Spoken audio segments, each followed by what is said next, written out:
السلام عليكم ورحمة الله تعالى وبركاته. أنا قاول لك إن بشكر بشير أيد لها الوسود بعده يوتيوب channel كيجا. بشكر بشير. كل إسادة برته مرة بحنجعله إن أيدي صوب بنيجا وحياة بالشدة فايدة له. مركو ورا سديات هاي كوات عن صوب وقتفضلا هيلو إن سبسكرايب بعض كوسيس فيديو أنا لاقي هذا وما سنتا وها هنا ودري أكو غير لهن بقولكم سبسكرايب إن شاء الله. من دوغو هريسا مانتورتو حاربا حوغو ير او ديرجرين اما با اسبراروجين إنا نسو شيغنو horta nolosha qof walba wuxuu jecel yahay inay u qurux badnaato haddii aad doonaysid inay noloshaada noqoto mid aad u qurux badan oo guuleysta ama shakhsi aad noqotid oo guuleystay ka gungaaro kaliya saddex shay iska ilaali saddexdaas shay haddii aad noloshaada iska ilaalisid waxaa hubaa inaad noqonaysid qof guuleysta noloshaadana sidoo kale ay noqon doonto mid aad u qurux badan mar walbana aad ku noolaan doonto farxad so horta farxadii iyo wax walba oo nolosha quruxda badan shakhsi kasta uu haysto asiga samaysan kara adiga maanta hadda daawanay videogan nolosha aad jeceshahay inaad ku noolaatid adiga samaysan kara dadaal adiga xagga ka imaado bay ku xiran tahay sidoo kale yala Allah oo kuro galab kala haduusan horta wuxuusan Allah kula galab garin ma dhacaysa sida wal ognahay gaalada oo kala dhamaan ayaga waa gaala laakiin dadaal maadaama ay sameeyeen waxyaabo badan oo waxay jirta oo nolosha ay u suurto gashay inkastoo gaalka uu adduunku wax ku leeyahay balse gaalada oo dhan isku wada mid ma aha sababtan wale waxa arti ku badan oo waxa arkay Washington meelaha aad adiga daawana aad ku hamin lahayd inaad mar ku noolaato ay ayaga darbiyada jiifaan nolosha marka waxa halkaas kaga cad haddii aad adiga dadaalin ama aadan samaysanin qaynuun ama waxyaabo badan inaadan ka gungaarin nolosha aan soo laabto mawduuceena maanta waxaan kula wadaagi doonaa saddexda shay oo ugu muhiimsan haddii aad rabtid inay noloshaada ku qurux badnaato iska ilaali waxaad noqonaysaa ay hob haddii aad saddexdan ilaalisid qof success oo guuleystay aad noqonaysaa mid ugu horeysa horta maxay tahay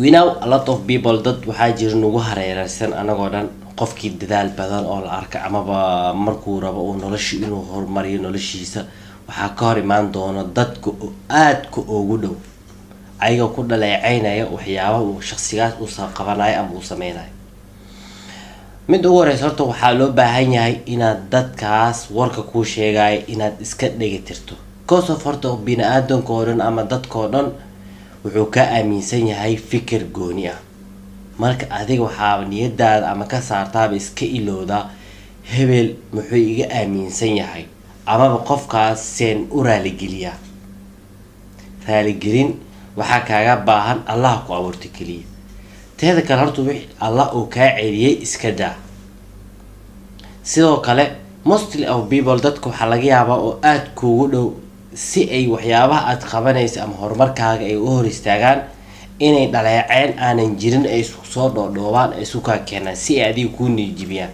ama dadka aanan ku aqaanin ay si wax xun ay ka tusaan waan dadka aad kuugu dhow ay ku yaqaan that's why wuxuuna doonayaa dadka kala wanaagaagaba inaysan arkin ayagoon ku baranba ay markii halkaas ay nacab kugu qaadaan so mid ugu horeyso horta iska ilow qofka muxuu iga aaminsan yahay a lot of people waxa laga yaabaa inay ka aaminsan yahay qof wanaagsan agtaada ay ka tahay dad qaar ay iska ka nacab ku nacab yihiin inay ay waxyaabo xun ay dadka kala ku aqoon xataa ay kaga gudbiyaan waan waxay rabaan dadka balse shakhsi kasta siduu yahay Allah uu abuuray kama bedelmaysa haddii aad adiga milyan qof aad u sheegtid qofkan waa sida ama aad la wareegto adigu baa waqtiga iska lumiyay ama noloshaada ku hormarineed maana shakhsiga waxba kama bedelaysid so midda koowaad iska ilow dadka waxay ka aaminsan yihiin haddii aad doonaysid inaad noloshaada aad hormariso ama si qurux badan aad ku noolaato waa midda koowaad midda labaad shay ayaa rabtaa inaad ka gungaartid ama shay aad bilowday ama hadaf ayaa leedahay waxaa rabtaa inaad shaygaas aad ka gungaartid horta sida wada ognahay shay kasta la bilaabo caqabad ayaa marka ugu horeysa aad kala kulmaysaa whatever nolosha wallahi anigoon isu kiin amaanaynin haddii aan idinkaga sheekeeyo waxyaaba aan soo mara, I hope aniga mararka qaar markaan soo xasuusto wallahi alxamdulilah, yani mararka qaar wallahi waxaad dareemaysaa yani adoo dhan wallahi, balse alxamdulilah horta wax walba laga soo gudbay. sababtan ku leeyahay waxaa mataqaanaa wax walba aniga aan soo maray adigana way ku sugayaan, waan soo mari doontaa. sababtoo ah haddii aad doonaysid in noloshaada aad horumarisid ama waxyaabo badan aad ka gungaartid, caqabadahan aniga aan soo maray nafs adigana way ku sugayaan. adduunka meesha doonto ka joog, laakiin waxay u baahan tahay dhabar adeeg iyo sabar inaad u sabirtid. shay kasta aadan u sabrin lagama gungaaray, laakiin intaadan sabrin ka hor waxaa kasoo horeeya qodxa badan ayaa kasoo horeeya. qodxaha kasoo horeeyana ma ahan dee qodxii caadiga ah aan naqaanin, laakiin waxaa kasoo horeeya dad aad iyo aad u xun oo waxaad u maleysaa dadka yacni oo noloshooda raba inay wax ka gungaaraan in loo soo diray. weliba aad u badan dee hal shaqsi iyo laba shaqsi kuma oranay, waxaa laga yaabaa meel dhan aad ku nooshahay moodan intaasoo kunoo qof adiga keligaa inay isku kaa eegtaan. sababta waxaa keenaysa mataqaana haddii aad adiga wax ka duwan aad sameynaysa ayaga aad ay ku arkaan inaad horumaraysa direct. marka so midaas waa inaad maanka ku haysaa. shay aad rabtid aad noloshaada inaad ka gungaartid wad ilaa iyo aad guusha ka gaaraysa. dadka qaar horta guusha way usoo degdegtaa, dadka qaarna sanado ayay ku qaadataa. so adiga mar walba go-aan qof le noqo, shaygaas aad bilowdayna wad, ha joojin. ma ahan ama shaqsi shaygii mar walba waxaa laga yaaba inuu kaa hor imaado, laakiin isku day naftaada aamin inaad shaygaas warka keento. isku day. waa mideena labaad. midda saddexaad ugu muhiimsan aan u arko mostly horta waxaa jira dadka qaar waxyaaba noloshooda mar walba totally destroy garay. waxa destroy garay waxay yihiin waxyaaba aysan ku faraxsaneen ayay sameynayaan. ayaga kuma faraxsana si niyad ah, laakiin waxay isleeyihiin yuu shaqsigan kaa xumaanin amaba dadkan kuga hareereysan ama shaqsigaana sameeyey oo adigana sameey.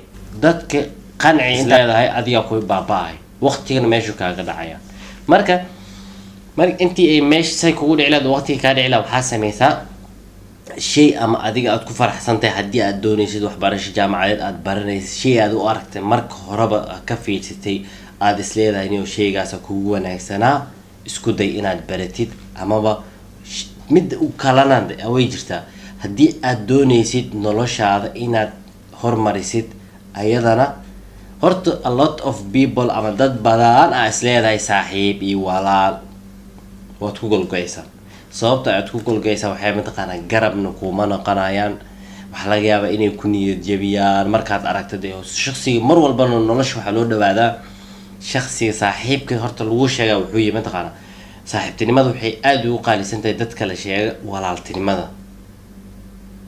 qofka kula dhashay xitaa saaxiibtinimada haddii loo fiiriyo way ka qaalisantahay. waa xilligii hore, laakiin at this time xilligan jira saaxiib ma jira. cadowga kugu horeey waa dadka aadka kugu dhow, ayaga ku arka dee maadaama aad ka duwan tahay horumarka. mostlyna dadka guuleysta waxay jecel yihiin dadka ka hooseeya ay mar walba ka fikiraan naftooda marka laga soo reebo. qofka dadka badanaa soo fiiri oo guuleystay amaba hore wax u sameeyey mar walba naftooda waxay la jecelyihiin ay dadka la jecelyihiin. laakiin haddii aad aragtay qof aan meelba gaarinba waxna usoo kala soconayn, qofkaas waa qof aan dadka kale waxba u ogoleen. marka adiga haddii aad doonaysid ama hadaf badan leedahay horta saaxiib badan waa ku daayeen. waxaa kusoo baxay yaa saaxiibkaaga dhabta ah, koos keligaagaa noqonaysaa. soo sababta keligaa u noqonaysa waxaa mataqaana noloshana dee haddaad doonaysid inaad guuleysatid waa inaad barataa sida kelinimada loo dagaalamo. haddii aadan keligaaga dagaalami karin, aadan 100 qof intaad dhex gashay aadan kasoo dhex muuqan karin, dee guushaadii ama horumarkaaga way kugu adkaanaysaa. marka horta maanta waxaa jeclaastay in dad badanoo waxaa jirta dhalinyaro oo doonaya inay guuleystaan, laakiin waxa ku hereereysan ama dadkiia waxaa waaye caqabado badan ay kala kulmaan. annaga oo jaamacad soo dhameynay, experience weyn leh oo magaalo soo joogna intaas wallahi markaan imaanay waxaan ugu noqotay waxaan dareemaysaa ciil iyo ciishoon aad ah. yani sababtaas waxay tahay mataqaana dad waxaad la kulmaysaa way nolosha mar walba dee meel ma joogaysid, waxaad la kulmaysaa dad yacni oo si kala ah.